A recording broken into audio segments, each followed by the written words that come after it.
And let me go ahead and start sharing my screen.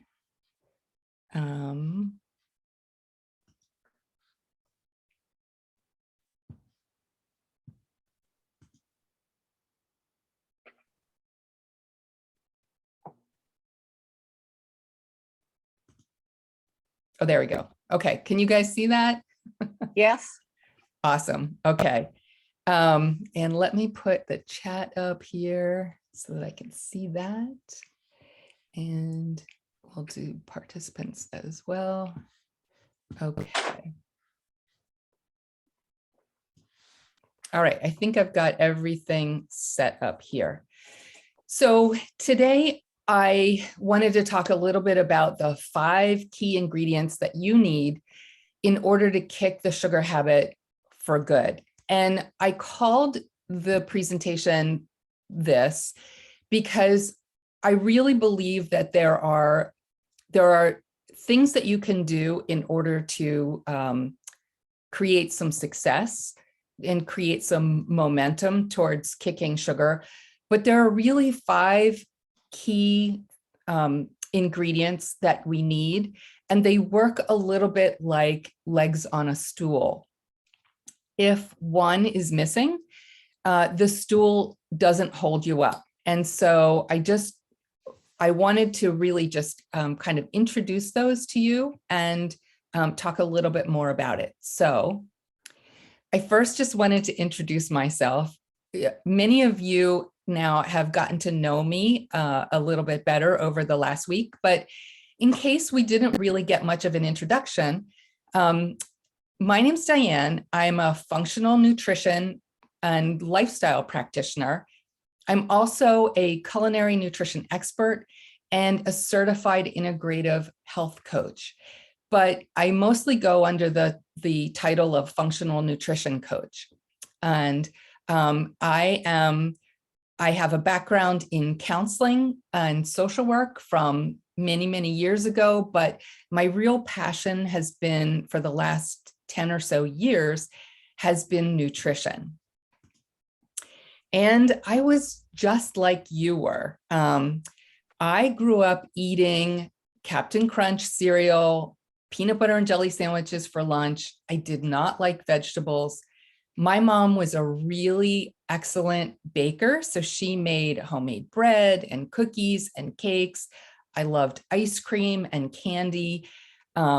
I was a skinny kid, so I got away with it for a really long period of time until I myself became a mother.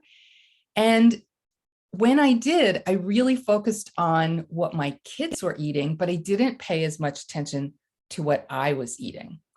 And of course, like most of us, I would sneak snacks during the day or treats at night, especially if I had a really stressful day, or maybe I'd have a glass of wine at night with my husband when things quieted down and the kids went to sleep. But even though I started out as a really skinny kid, the weight started accumulating. And as I put on weight, what went really down was my level of confidence, especially after I went to nutrition school and I learned what I was supposed to be eating. And I was actually eating healthy food, but it wasn't budging my weight at all. And I didn't know what I was doing wrong. I started dreading party invitations. I dreaded work events, and I dreaded get-togethers because I felt really uncomfortable in my own skin. And so in 2019, I knew I had to make some changes. And this is me with my college roommate. We had a really lovely get-together, and I really enjoyed spending time with her, but I was just mortified that when we had gone to college, we basically were both very slim, and she was able to keep that and I was not. So as I said, in 2019, I knew I had to make some changes to my diet. So you're in the right place listening to this presentation if you have those same uncontrollable sweet cravings, or maybe you're sneaking snacks during the day, especially during stress times. Maybe you're, unwinding at night with your partner, and you're having a glass of wine or a dessert or, something along those lines. You're in the right place if you've tried using willpower, but you haven't had any success with that. If you want to get dressed and you want to know that your clothes really fit, you're in the right place. And if you're finally ready to get off the sugar roller coaster, you're in the right place. By the end of today, it's my hope that you will leave here knowing the most important ingredients that I believe that you need in order to cut sugar out. I also want to talk about some of those myths that keep us really stuck. And I want to talk a little bit about what the next right step is for you. And if it's not working with me, that's okay. I hope that today you're going to learn some of these things, and that you will walk away at least with some information that is useful to you. So I have done a lot of research, both on my own and with my clients, and I've read a lot. I've attended classes. I have experimented on my own. And the things that have come up for me are these 5 key ingredients. I think that they are the critical components that you need in order to finally quit sugar and stop those really crazy cravings. You need these in order to regain your health and your energy, and you need these in order to feel really free around food and not have that feeling that the ice cream is calling you in the evenings. These are the ingredients that I feel work in tandem to support one another. And like I mentioned a little earlier, it's kind of like the legs on a stool. If one breaks, then the stool is going to basically tip over. So in my program, More Sweet Freedom, we spend time on each of these areas in order to get really clear and to think about the way that that particular area supports how you and influences both your diet and your lifestyle.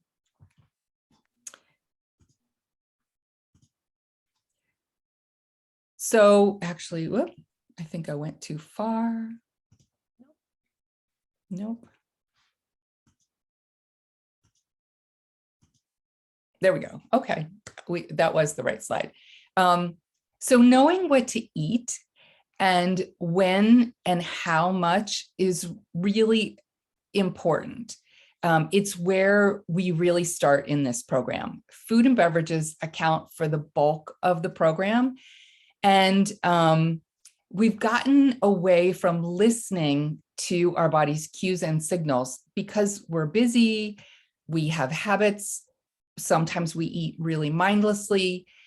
And even if it's healthy, it may not be the right amount or timing or quantity for you. So eating nutritious food isn't just enough. And that's something that I really discovered. We've developed these habits. We've developed concepts around certain kinds of food that create internal dialogues about what we can and can't eat. And sometimes those internal dialogues can trip us up. Those dialogues can include things like low fat is better than full fat, or salad has fewer calories than a hamburger, or, if I skip breakfast or if I skip lunch, that means that I'll have fewer calories in my day and I'll lose weight. And the truth is that dieting is not sustainable. Our internal dialogue about it can keep us stuck. So what I've done is I've developed a system of eating nutritious food throughout your day so that you don't feel hungry, so that you do feel satisfied. And in fact, many times the participants who have been through this program tell me that they worry that they can't eat all the food that I have said that is important to get in for the day. But that, they worry that they can't eat all the food that's on the plan, but I guarantee that you can. So the first step, as I mentioned, is food and drink. And the things that are under this particular, the auspices of food and drink include that the myth of willpower, being able to read food labels and find those hidden sugars. And we've done a little bit of that already in the challenge, but we're going to go even deeper. We're going to look at foods that support our health and foods that can sabotage our health. We're going to look at portion and timing. We're going to get comfortable in the kitchen. And there are different guidelines I have for when you need to eat out. So many times it can be confusing, it can be challenging, and we may feel that we don't know exactly the right way to go.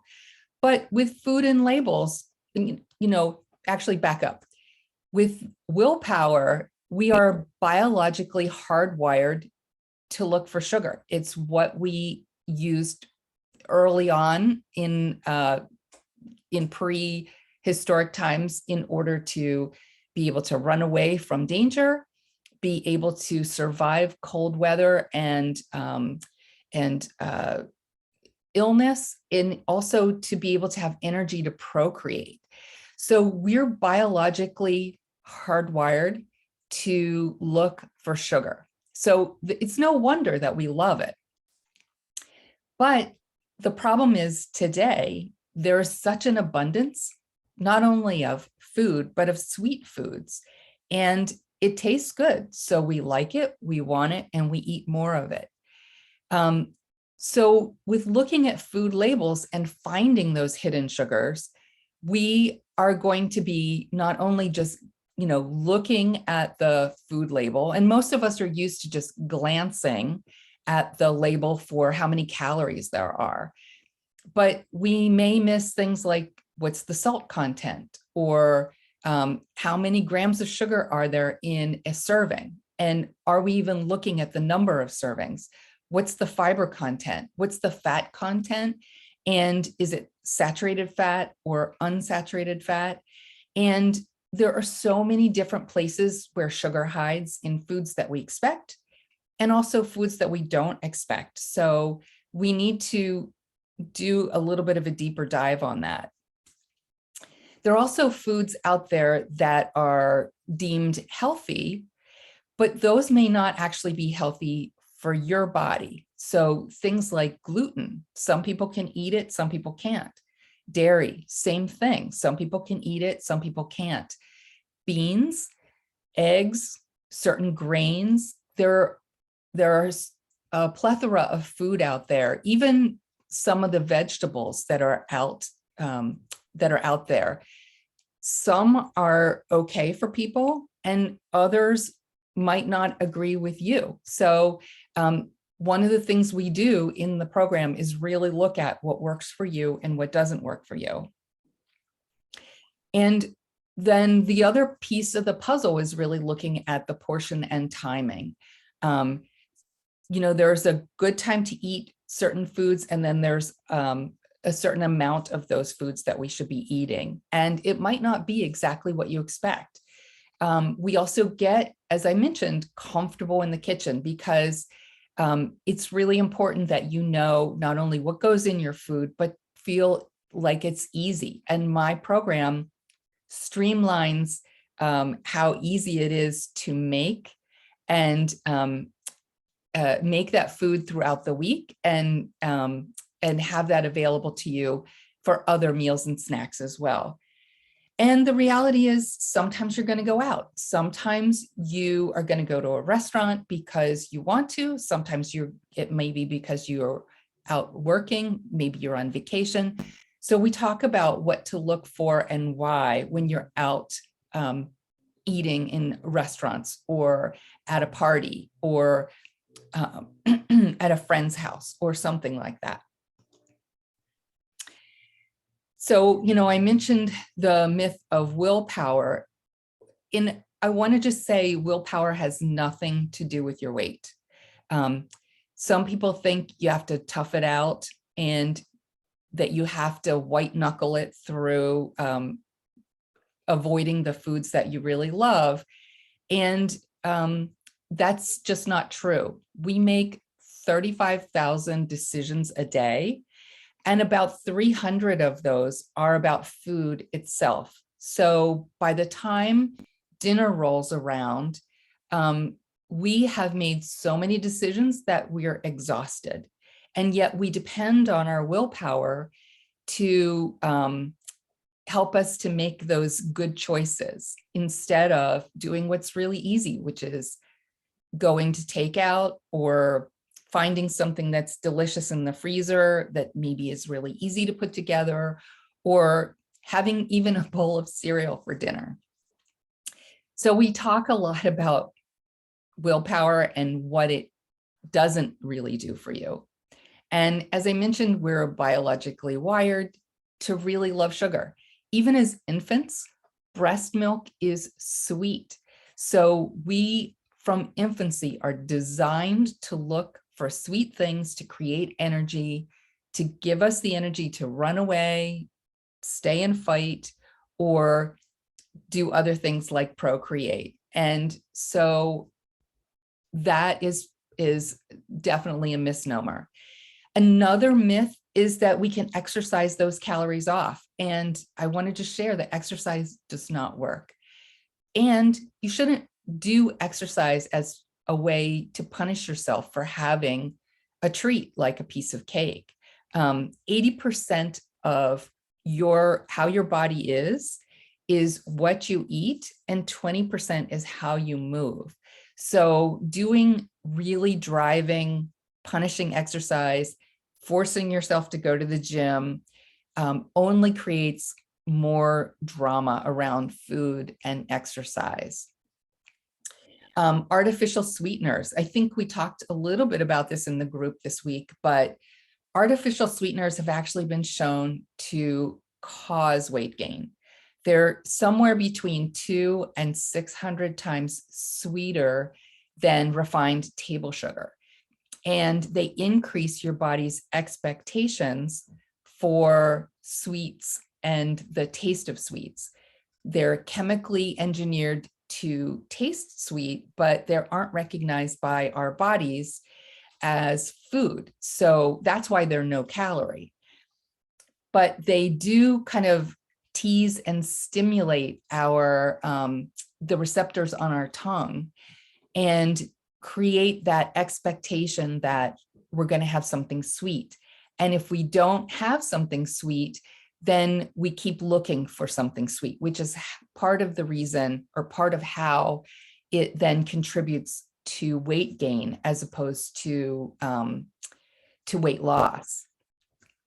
So our brain continues to send these signals to our body, find the sweets. And so we continue to eat, even though we've had this sweet thing that has no calories. We end up gaining extra weight. Our palates have accommodated to fat, salt, and sugar, and we now expect in our food that it tastes a certain way. So when we go to eating something really healthy, we feel like it's going to be flavorless and boring. However, when you start eating really healthy, delicious food, and you stop eating some of the especially salted or sweetened or refined carbohydrate kind of packaged foods, your taste buds really adjust, your palate adjusts, and you suddenly really recognize that foods like things like carrots or red peppers or certain kinds of other foods are incredibly delicious or sweet already on their own. So there's a little bit of a myth about the fact that healthy foods are really boring. They're not boring. It's just that, when you kind of put them up against the packaged foods that are designed by a variety of people, advertisers, psychologists, chemists, the works. When those foods are sat side by side, it's kind of like looking at the difference between pink and red. One is going to definitely be more vivid than the other. However, you can develop a passion for pink by just actually allowing your palate to kind of change a little bit and really discovering the deliciousness that goes along with really healthy natural foods. And the last myth that's on my list is that friends won't like you if you give up sugar. And that is also, it's a big worry. I think hopefully you do more with your friends than just eat. But there's a way that, sorry, my dog's walking around. There's a way that you'll be more popular even with your friends if you eat what works for you and you are happy with that and satisfied with that. You'll have more energy to be together with your friends. You'll actually have more focus to put on your friends, more attention for them. And probably your friends are actually going to get curious about what it is that makes you look and feel 10 years younger.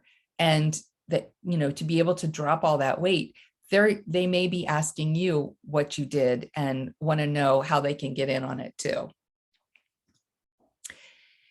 So our second step in the process is about sleep. And Scott, I know this one is kind of your Achilles heel, but sleep is one of the most underrated activities in modern society. And we have a ton of people out there who are sleep deprived and don't even actually really know it.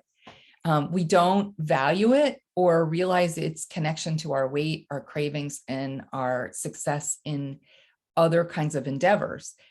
Sleep impacts our day in a ton of ways, and it can influence things like our cravings and our appetite, but also things like our creativity, our mood, our temperament, the generosity and patience that we have with friends, with family, with coworkers, and even the quality of the work product that we put out there, the kind of effort that we can put into things is often influenced by how much sleep we get.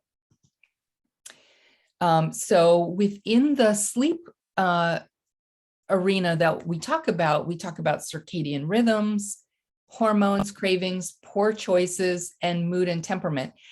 And when we sleep, our bodies go through these natural circadian rhythm cycles. There are 4 to 5 sleep cycles that happen per night. And within each sleep cycle, there are different stages. There are about 4 different stages. And some of the pieces of those stages involve REM, or rapid eye movement, and some involve non-REM stages. But each cycle has a period of time where it allows our body to do this rest and repair.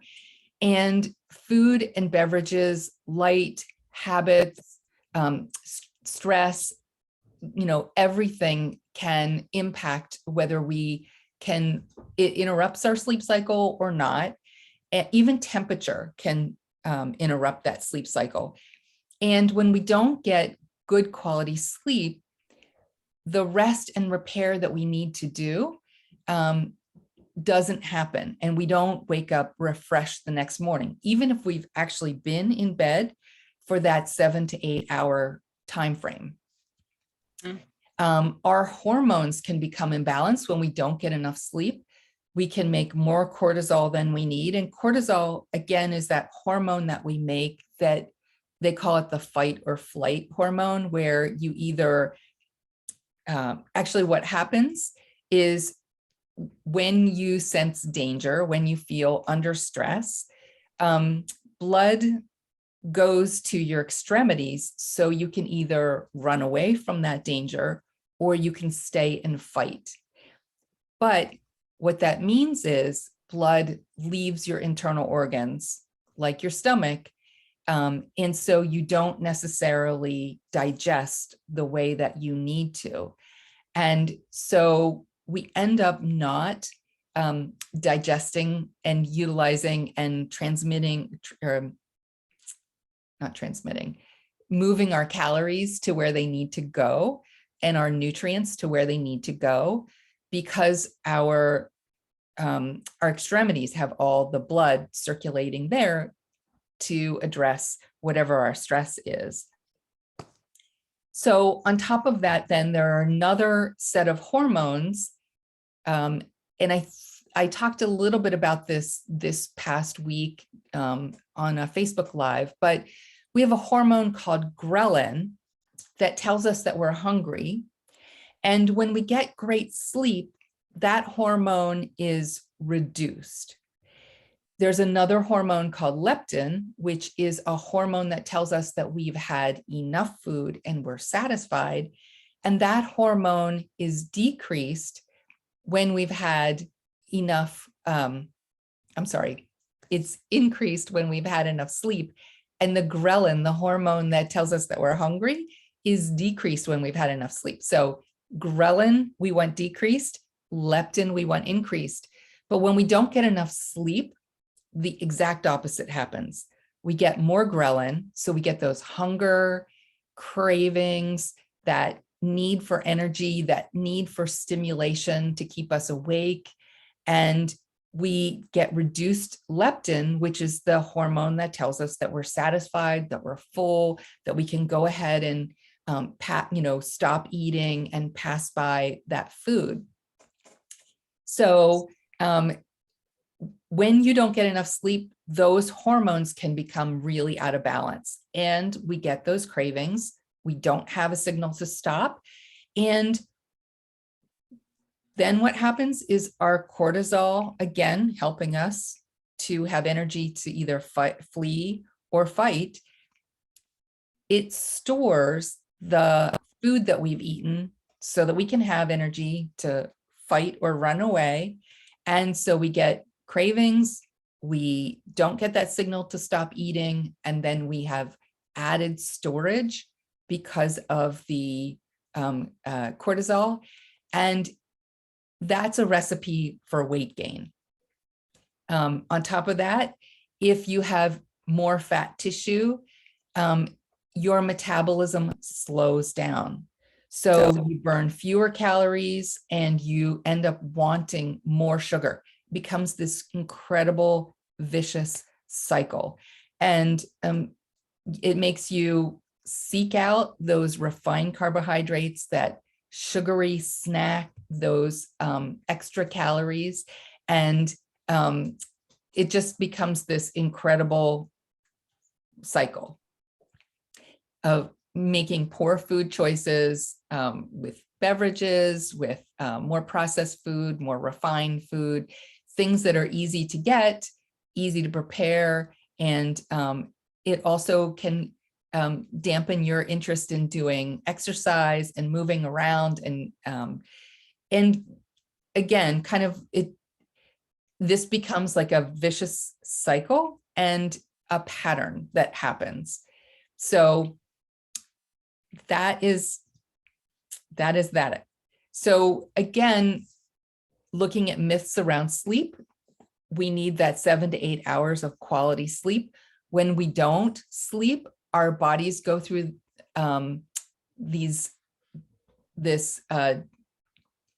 putting our energies in the wrong place. Our hormones become imbalanced and we get these cravings, these poor food choices. And studies have shown that people who don't get enough sleep actually weigh probably about 10 pounds more than people who do get enough sleep. So There are also studies that show that when you get enough sleep and you have more creativity, more capacity for control over your moods, and that leads to ideas and collaborations with colleagues. You become more efficient at getting your work done, and more people who get good sleep get promoted. So it's really important to be able to get great sleep. The third key is mindset. And mindset is about mindset, and managing your stress are critical in as far as taking action on sustaining what you want. And what you tell yourself about what you want and your goals and your behaviors has an impact on your overall success. So as we move from sleep into mindset, there's a logical transition. How we talk to ourselves and manage our stress dictates how we view the world, how we view our capacity to succeed in the world and accomplish the tasks that we really want and the actions that we really want. Managing our stress actually also impacts health as well, especially if you have underlying diseases like heart disease or diabetes or cancer. And so what we eat and think and how we manage our difficult times impacts our ability to succeed with the challenges that we see, small and large. So taking on a new shift of how you're eating can become a challenge that you either know you can accomplish or you may doubt that you can accomplish. So a great example of this is thinking about each of the presidents who come into the office. When they first come to the presidential office, oftentimes they have, dark hair and a lot of it, and they look very vibrant. And by the time they leave the office of president, they have gray hair, they might have less of it, and they look a lot more tired. They look a lot more world weary, and it's because of stress. So finding a way to manage that stress and to address how the stress happens in our lives, whether it's small or large, has a lot of impact on our overall health. You might see a friend who looks older after a difficult and challenging period and or an event, and that's because of how they're managing that stress. So important to talk about stress management techniques and give each other tools so that we can influence like all those different aspects of our lives. So in step 3, we talk a lot about internal dialogue, we talk about managing stress, and we talk about healthy habits.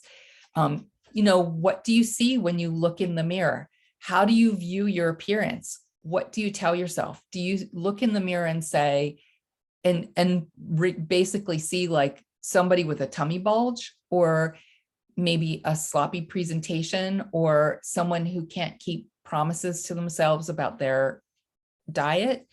Or do you see someone who's strong, who has capacity, who has a kind face and just needs a little help with, taking that next step?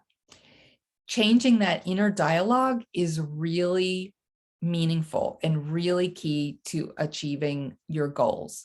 And we do a lot of, using a variety of positive techniques to help you kind of reframe whatever your dialogue for the better. We also talk a lot about stress management techniques, and we reframe those messages about situations, how you see those situations working for you rather than to you, and give you lots of tools in your toolbox. So we help you with lots and lots of healthy habits. And I'm just going to pause 1 second and let dog out. Go. Sorry about that. If anybody has a dog, you know that that's my stress, and And I'm sure you have had those moments, especially if you're on camera, of like your dog interrupting. But so talking a little bit about some of the myths that we have that hold us back about mindset is that it's all super woo-woo stuff. And I wanted to share that everything that I teach in this course is based on science. Every piece of information that I've read or gained through taking classes or whatever is based on research on habits, research on positive intelligence, and research on positive psychology. So we really employ a lot of that in this program.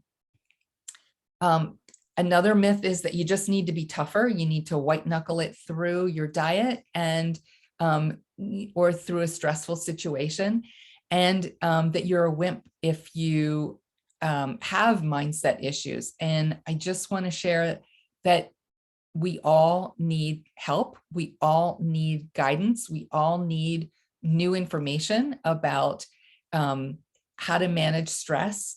And we need sometimes colleagues who get it and who understand and who know what the situation is and can help talk us through it.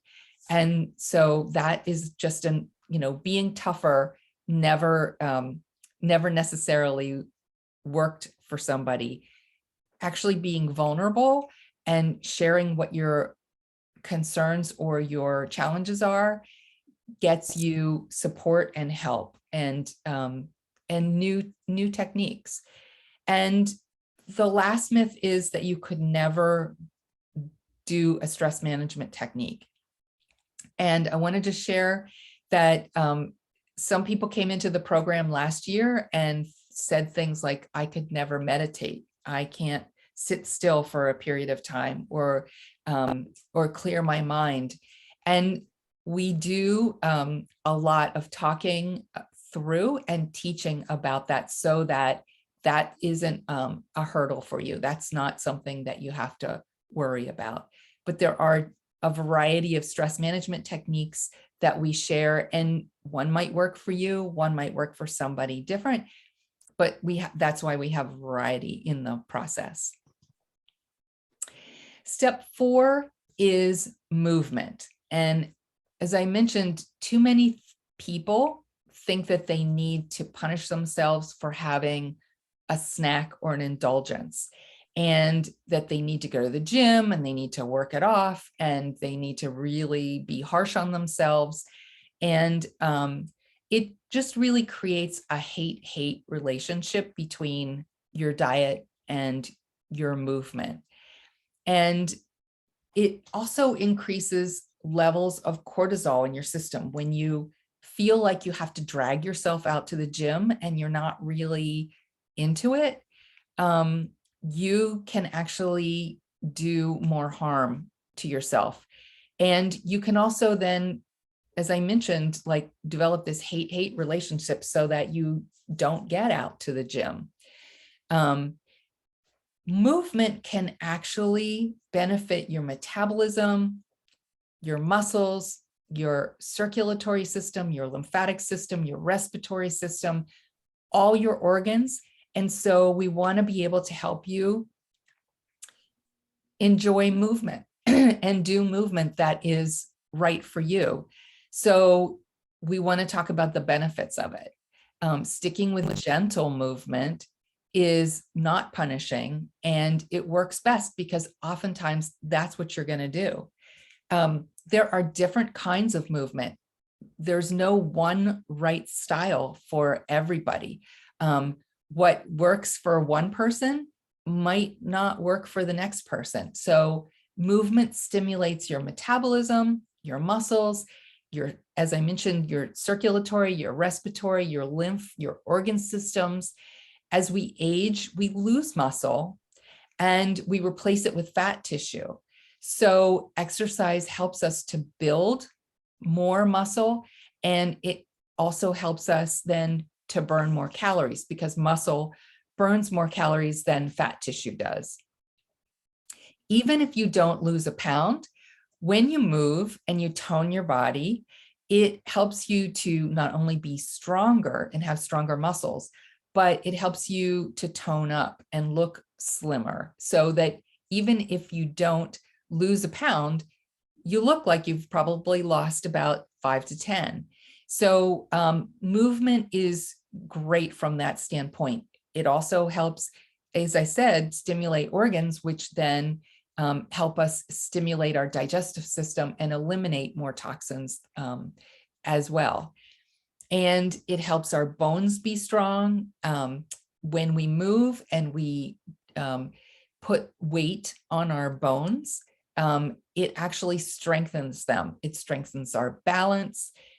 It allows us to not be that person who's worried about falling over and breaking a bone or getting injured, because we're strong and we're toned and we are healthy, and we have a good respiratory system. And again, as I mentioned, when you like what you're doing, when you like the movement that you're doing, you'll do it more frequently. And so instead of avoiding the gym, you might be excited about getting out and doing the form of exercise. So myths, again, with exercise are no pain, no gain. That's so untrue. We really want to do a gentle exercise that we like, and that is something that will help us to boost our metabolism, but not feel like punishment or something that we're really looking to avoid. As I said, there's no one right form of exercise. I have a terrific friend who loves jogging. I used to jog with her until I got injured. She is still jogging. She does marathons and she does all kinds of like incredible runs. And I could do about 5 miles before I was super winded. Now, I love walking, but somebody else that I know loves swimming or biking, and that might be you. You might find that you are a kickboxer, or you are somebody who loves, that swimming or biking or whatever. So the great thing is that there's a form of movement out there that's right and will help you find that. And then the last piece is the last myth is that you don't have the time to do it. And so, like everything, if you don't make it a priority, it's not going to get on your schedule. But one of the things that we talk about is when you don't feel like it's a huge hurdle to get to the gym or to do some form of exercise, you're more likely to incorporate it into your day. And in doing that, you're more likely to enjoy it, keep doing it. With gentle exercise, it doesn't really have to be a long period of time. If you love the gym and you love going to the gym for an hour or more, then that's a great form of exercise for you. But if you like walking and you can get out in your neighborhood, you don't have to change your clothes, you don't have to do a lot with shifting shoes or coming back and taking a shower, maybe that's the form of exercise that works for you. If you like riding your bike and you can use it in order to run an errand, maybe that's how you can incorporate it into your day. We have lots and lots of ideas, and so there's nothing that we rule out here.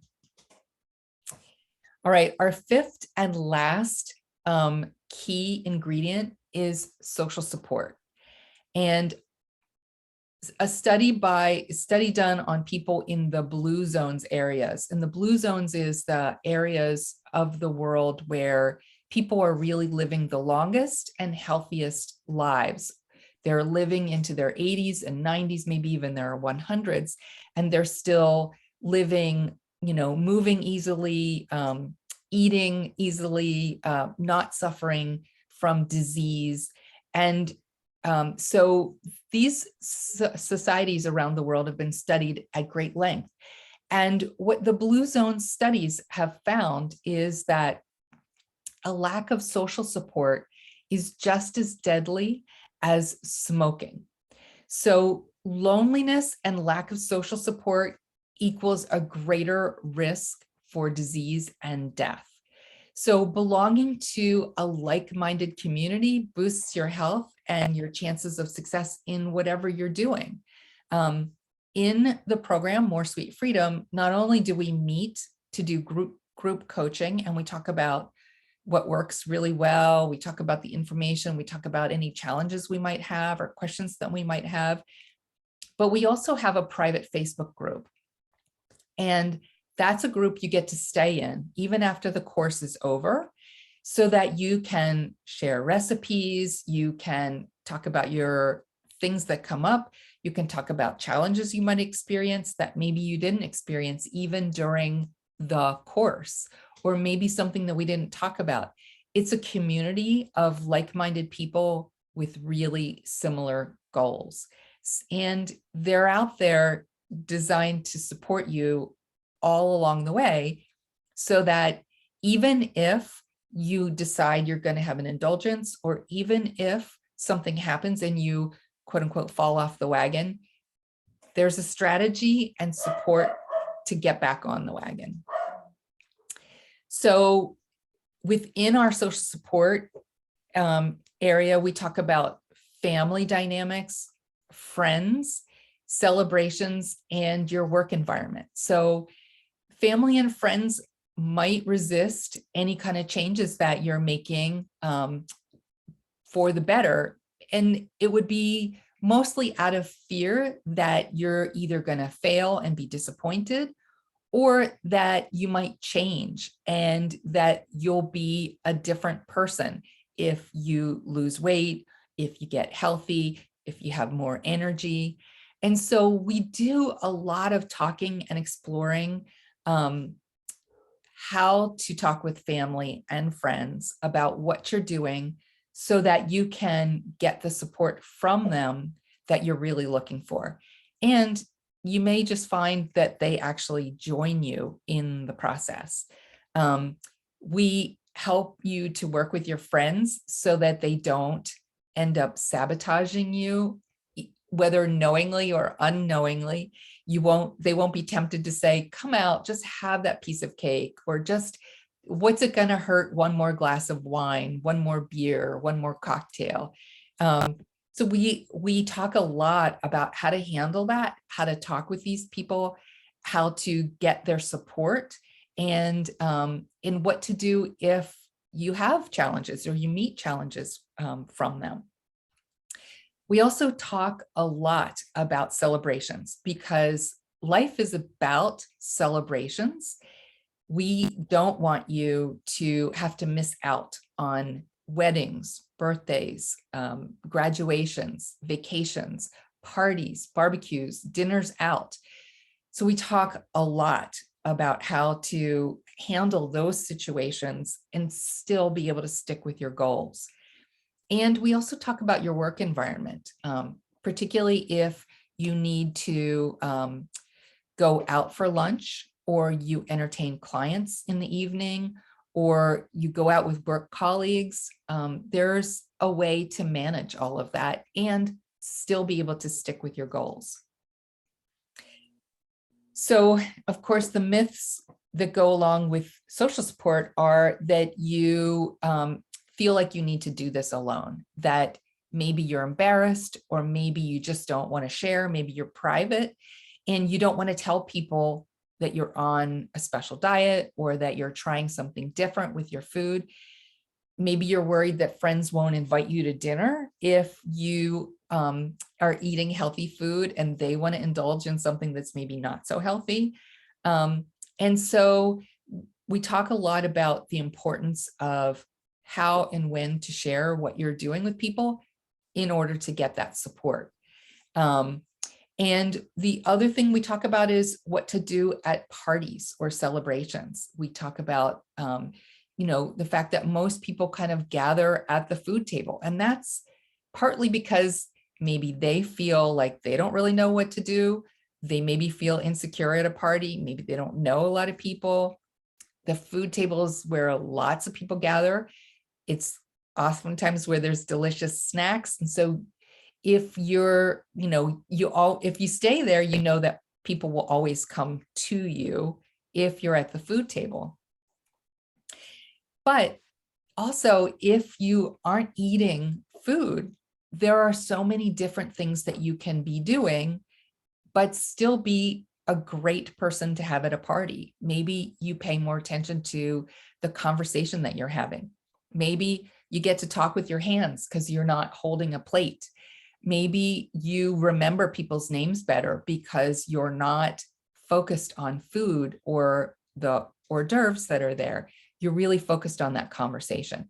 So there's a way to make yourself really valuable at a party and to not have to necessarily worry about anyone feeling like you're judging them or that you're no fun anymore because you're eating healthy food. And we talk a lot about then your own personal celebrations, like if you want to celebrate your birthday, can you have cake? Can you not have cake? What does that mean? And how will you celebrate? So we go through a variety of scenarios and you get to pick what's right for you. And maybe it is to have that piece of cake, but you get to be the decider once you know what the healthy steps are and how to stay within your own parameters for your goals. And then lastly, I want to share that I've gotten this question before about, life will be dull without sugar. And there's no rule that says you have to give up sugar forever. This is really kind of a program about making decisions on a day-to-day basis. And I think that once you learn what's healthy for you and what's not, and you give yourself the chance to kind of experience that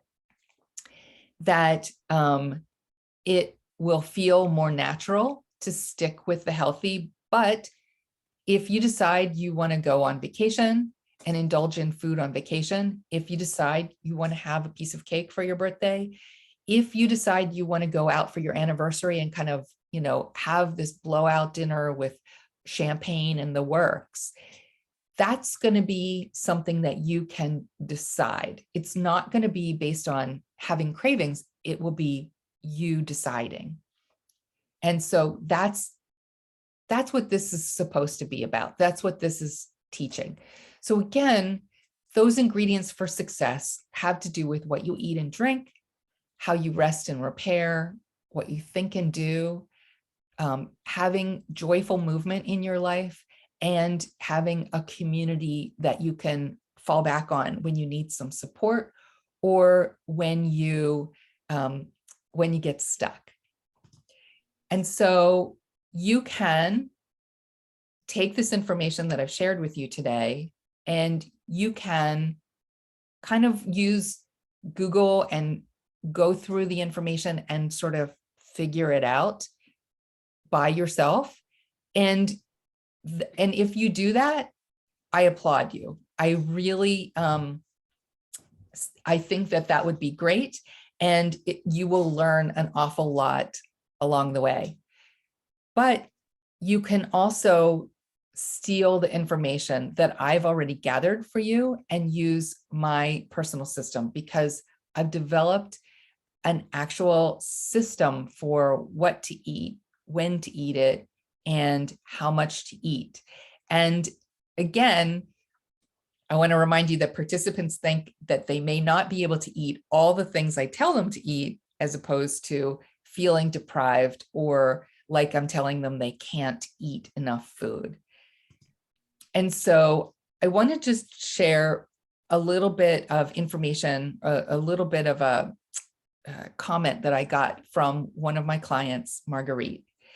She says, "I'll never forget how this challenge changed my life forever." And I think I wrote this one to you guys in an email, but she says, "I hope others will opt into your challenge. Ridding your life of sugar is not as hard as one thinks, especially with stevia available.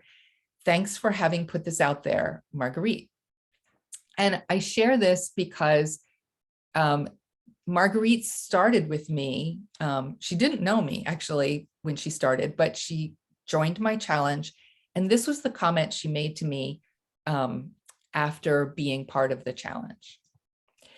And then she went on to say, "Thank you, Diane. No one could be more grateful than me for finding you. You've changed my life and my future. For this and so much more," and she used my last name on this one, "I will always be grateful." And that's, do you have a question, Angela? No. Okay, sorry. I thought I heard you asking a question. This is because Marguerite actually joined my program last year, and she made amazing, amazing challenges. And I have permission to share the challenges that she had, but Marguerite is older. She's in her 70s. She was pretty overweight. She had high cholesterol, high blood pressure, and also she was on the precipice of becoming diabetic. And she joined the program. She threw her heart into it, and she lost 75 pounds. Now she's in her 70s, and most people think you have to be young, you have to have a fast metabolism, but I want to share, she lost 75 pounds. She was having joint problems. She actually stopped having joint problems because in reducing her weight, she took lots of pressure off her knees, and she is running around like a teenager right now. She's doing more than I am doing. So I love this woman so much. But I just had to share her extra comment. So again, the 5 modules of my program are the food and beverages, the sleep, the mindset, the movement, the social support. So my program is called More Sweet Freedom. It's an 8-week group coaching program designed to teach you more about these 5 key ingredients and how you can use them to work for you so that you can finally get free of sugar cravings and drop that added weight, get healthy, and live a really vibrant life. You'll learn about my food formula, and it's super easy. And Scott, in particular, I was thinking about you because you had mentioned that you were counting calories, and it was exhausting to kind of keep track of everything that you were having to keep track of with your recording your food. And my formula actually kind of takes all of that out of the equation. It makes it super easy to know what you should be eating each day and how much. And then you never have to count calories. You don't have to write it down.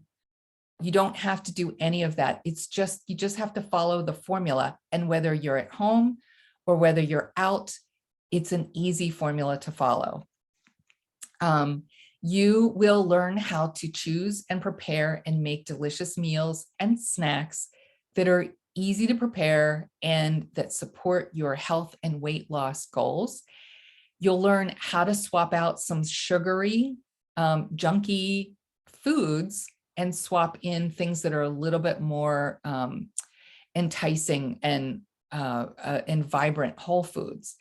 You'll learn a lot more about reading nutrition labels and what to look for with the halo effect, the seemingly healthy front label, and as opposed to some of the things that you'll learn on the back label.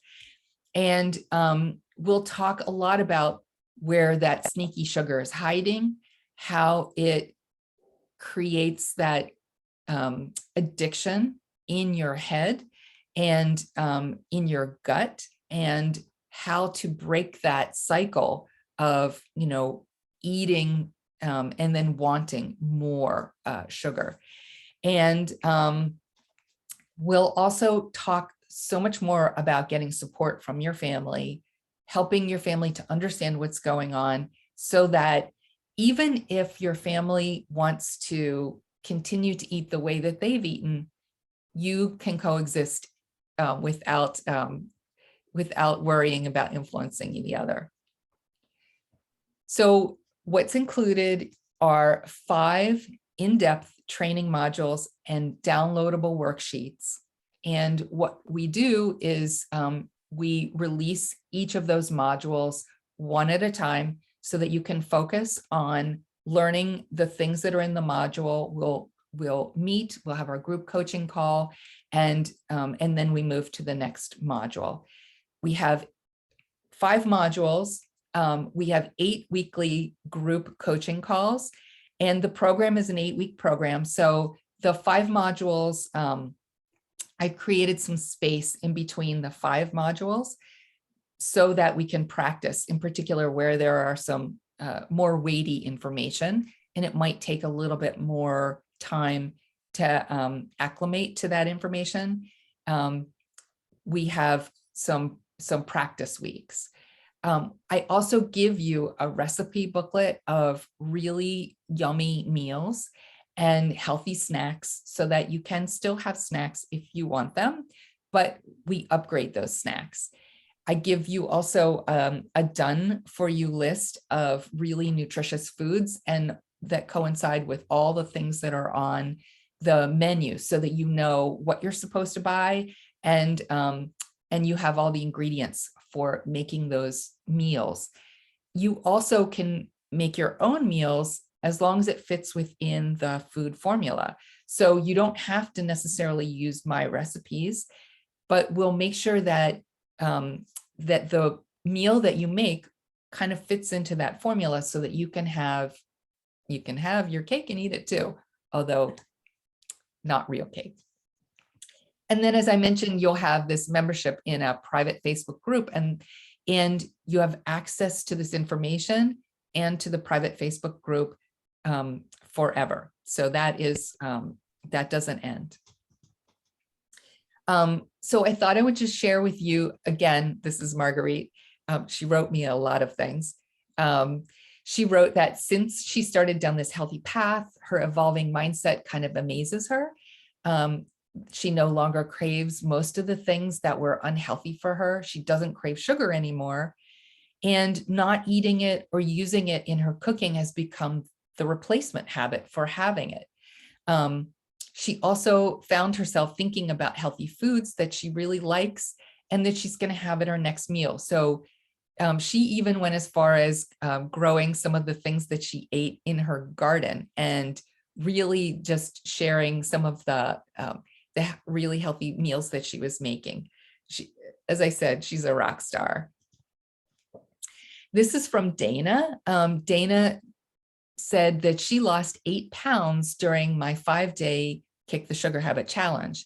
And it was truly the first time that she ever had those kinds of changes that were steady and consistent and not a crash or a drastic rebound. So that was Dana in just 5 days. Mary wrote that she was able to completely give up artificial sweeteners because of the training that I provided, and that she had loved artificially sweetened mints, which she was having daily. And when she learned about the dangers and the role that artificial sweeteners played in her digestive issues, she was able to give up those artificial sweeteners altogether. So that is huge. I really want to make an impact on people's health. It is my passion to help people to be healthier. And so I feel so grateful to be able to do that. So this program has an investment of $497, and you can pay that all at once, or you can have 2 payments of $249. Either one, it kind of amounts to the same. The $249 actually has just a little bit over, but that's more of the administrative costs. And if you decide that this program is right for you, you decide to purchase it before the weekend is over, you would get my fast action bonus. And that is the program and my special VIP virtual kitchen clean out. The virtual kitchen clean out is, it's actually a 2-part VIP day. It starts with a pre-clear out strategy call where we talk a little bit about what to expect. We talk a little bit about what your goals are, and then you get some information and some guides to help you be able to do the clean out so that you can know what you're looking at and what you're looking for. And then we schedule a time to literally clean out your fridge and your pantry and your freezer. And, you know, if you have family that's decided that they're not going to join you on this eating journey, we can put that food aside. But if you have the capacity to get rid of that food, it gives you that nice clean slate that you might need in order to start this program. But even if you have your family and the food is going to stay in your house, we can have it separate so that it's not going to distract you from what you are trying to accomplish. The value of the VIP program is $597. And one of the things that I found to be true is that the people who took advantage of the VIP day, the kitchen clean out, did the best in my program. They really had that jump start to get them going early on. And so if you decide to buy the program and you purchase it before midnight on Sunday, you'll get the fast action bonus.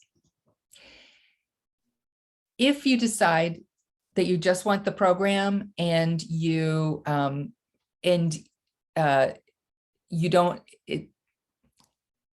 you can pay in full, then you also get a private coaching session with me that lasts 60 minutes. You can schedule it anytime from tomorrow, Sunday, until 2 weeks after the program finishes. And so this is an opportunity to really talk and let me know what your particular concerns are, and we can strategize what the best course of action is for you and for your particular health concerns and health needs.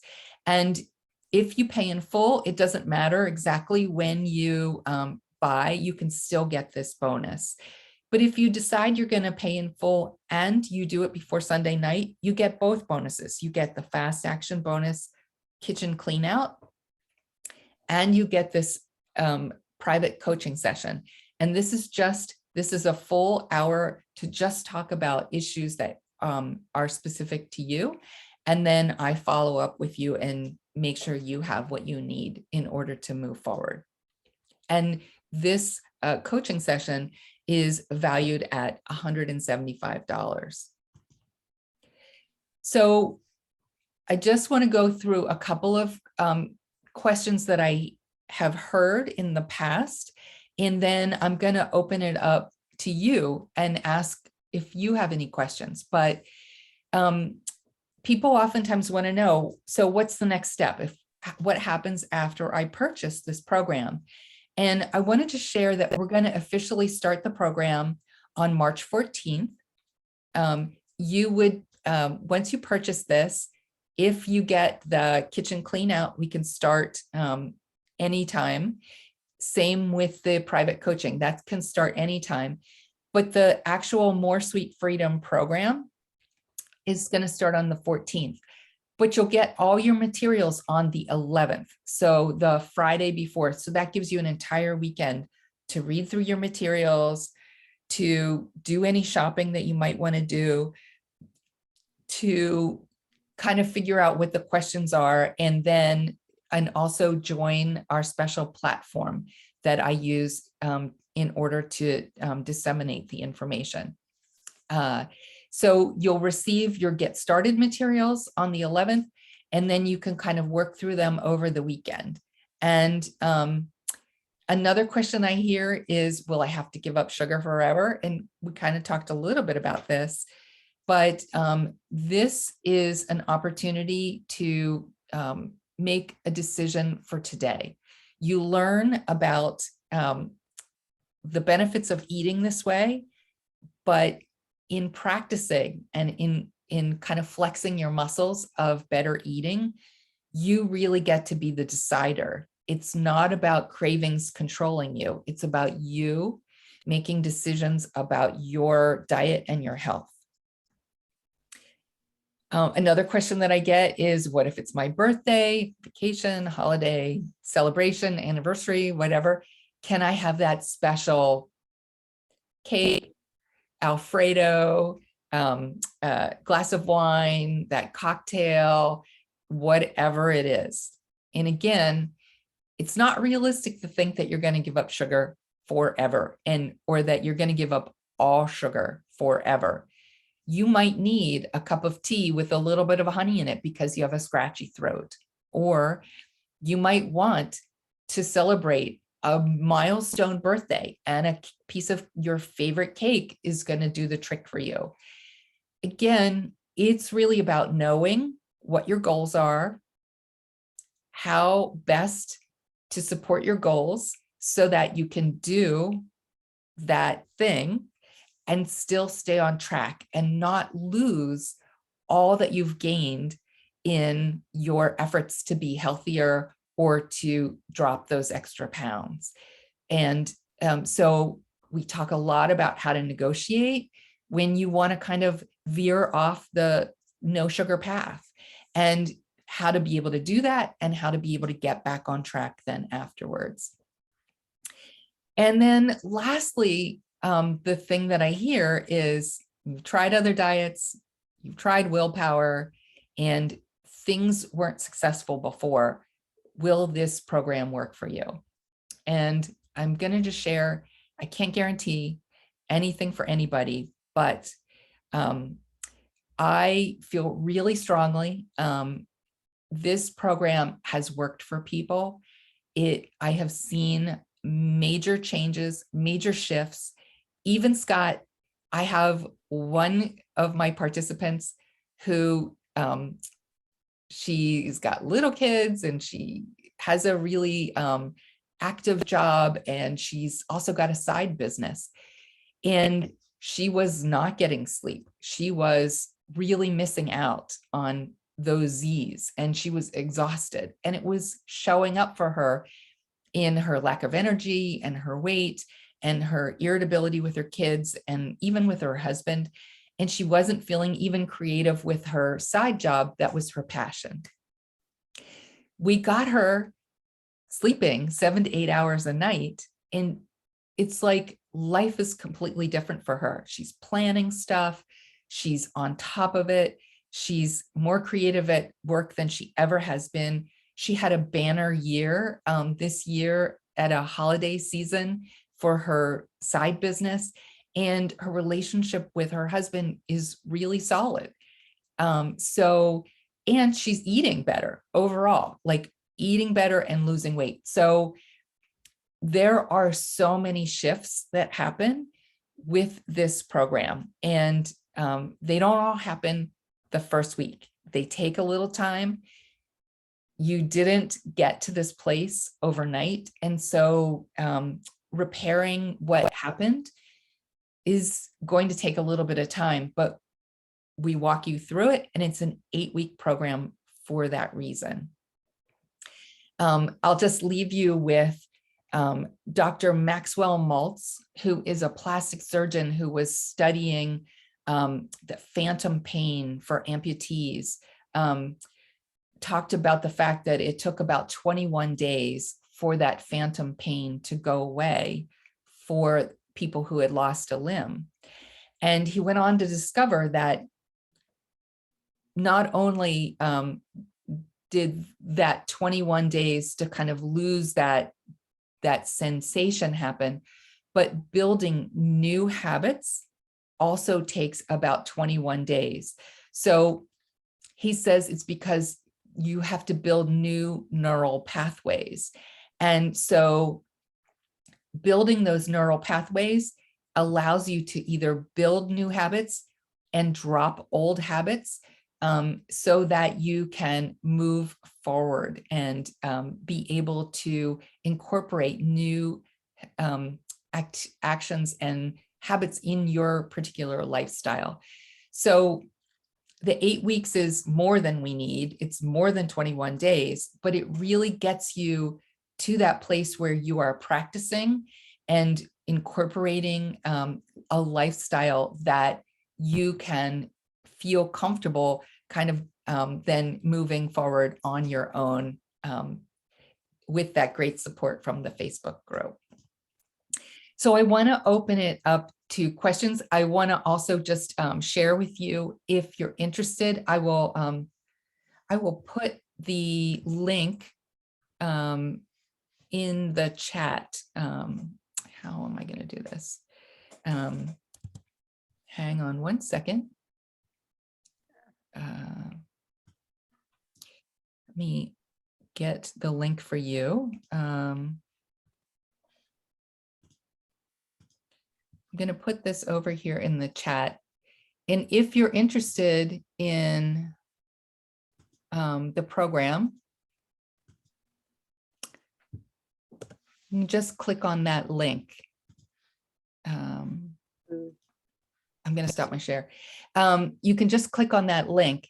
And as I mentioned, you know, if you decide you want to, if you know you want to do it, then if you join by Sunday, you get that bonus VIP virtual kitchen clean out.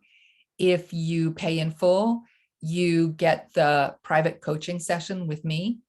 If you decide that it's not right for you at the moment, that's okay too. I really hope we'll stay connected and that you'll continue to be able to move on your pathway and more towards your goal. And that we'll stay connected, and that there'll be things that you learn from me through our email group and other activities. But let me just ask, are there any questions that you guys have about anything that we've talked about? I have a question. It's not really what we talked about, but when I get hungry in the evening, doesn't happen all the time. Mm-hmm. So what did I lack at dinner? What should I have eaten more of or less of or something at dinner?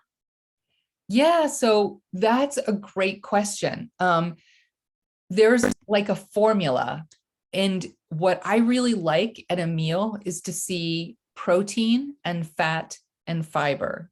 And when I say fat, I really mean a healthy fat. And when I say protein, I mean a lean protein.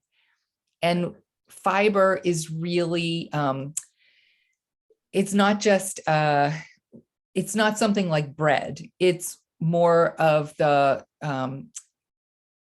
vegetable variety or fruit variety, depending. And so having those things in the right quantities at a meal helps you to feel full and satisfied to your next meal. And so most likely, Angela, if you're feeling like you have missed out on something at a meal and you're hungry a little bit later on, it's because one of those 3 macronutrients you didn't get enough of, or you didn't get it in the right quantity. Okay, thank you. Yeah. Scott, did you have a question? No, not really. Okay. Great. Well, I appreciate you being here today. I know your time is valuable.